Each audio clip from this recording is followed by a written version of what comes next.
আজকের দিনটাও আমার বাবার নাম দিয়ে শুরু হলো, অর্থাৎ ভোলে বাবার নাম দিয়ে। এই যে পাঁচিলের ওপর একটা মেয়েকে দাঁড়িয়ে দেখতে পাচ্ছেন, কত বড় সাহস বুঝতে পারছেন?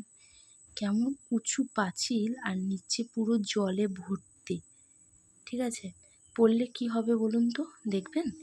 এই দেখুন কেমন গভীর, দেখুন নিচে জল। পড়লে কিন্তু হয় জলে, আর না হলে এই জালে মাছের মতো আটকে যাবে।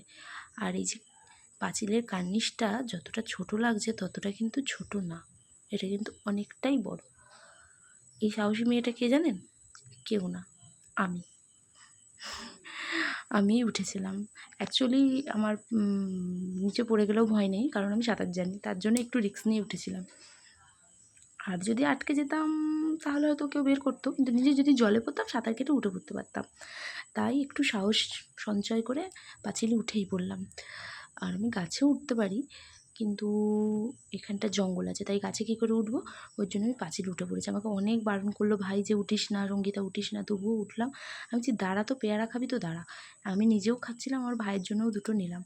ভাই বলতে দেবো, যার কথা আপনি আগের ভিডিওতেও দেখেছেন, রান্না করছিল ও। তারপরে আমি চারিদিকে খোঁজ করছিলাম যে পাই নাকি, ঠিক আছে?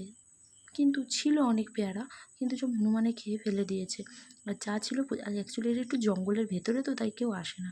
আবার এই পাঁচিল দিয়ে যাওয়া যায়, এই পাঁচিল দিয়ে যাওয়ার সাহসটা আমিই করেছি। দেবুকে বললাম তুই যা, বলছে না। দেখেছেন দূর থেকে আমি আবার ওকে কী বলছিলাম ঠিক আমার মনে পড়ছে না, ও আমাকে বলছে তুই পড়ে গেলে কিন্তু জলে। আমি বলছি ভাই তুই চাপ নিস না, আমি পড়ে গেলে আমি সাঁতার জানি, আমি ঠিক উঠে যেতে পারবো। তারপরে গুটি গুটি পায়ে আবার এগিয়ে এলাম, দিয়ে পেয়ারাটা দুজন মিলে ভাগ করে খেলাম। তারপরে যখন 4টে বাজে, আমি ভাই আর স্যার গেলাম একটু চা খেতে। অ্যাকচুয়ালি চাটা আমি বেশি পছন্দ করি, ওরা না। তখন বাজছিল 4টে। চাটা খেয়ে তারপরে আমি চলে গেছিলাম, এই দেখুন চাটা দেখাচ্ছি, আমি চলে গেছিলাম হচ্ছে আমার পিসির মেয়ের হচ্ছে শরীরটা খারাপ, নবদ্বীপ প্রতাপনগরে গেছিলাম আমি হসপিটালে।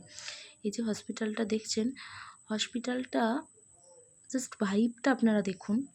হয়তো ফোনে অতটা বোঝা যাচ্ছে না, আপনারা যদি সামনে থেকে দেখেন তাহলে মনে করবেন পুরো হরর ফিল্মে যে হসপিটালগুলো দেখায় ঠিক সেরকম ভাইব এখানে। এর আগেও আমি একবার গেছিলাম, আগেরবার রাসের আগে আগে আমার পিসির ডেঙ্গু হয়েছিল, দেখতে গেছিলাম। দেখুন এদিকটা দেখলে তো পুরো মনে হচ্ছে সেই রকম ভাইব, কিন্তু আপনারা সামনে দেখলে পুরোটা বুঝতে পারবেন।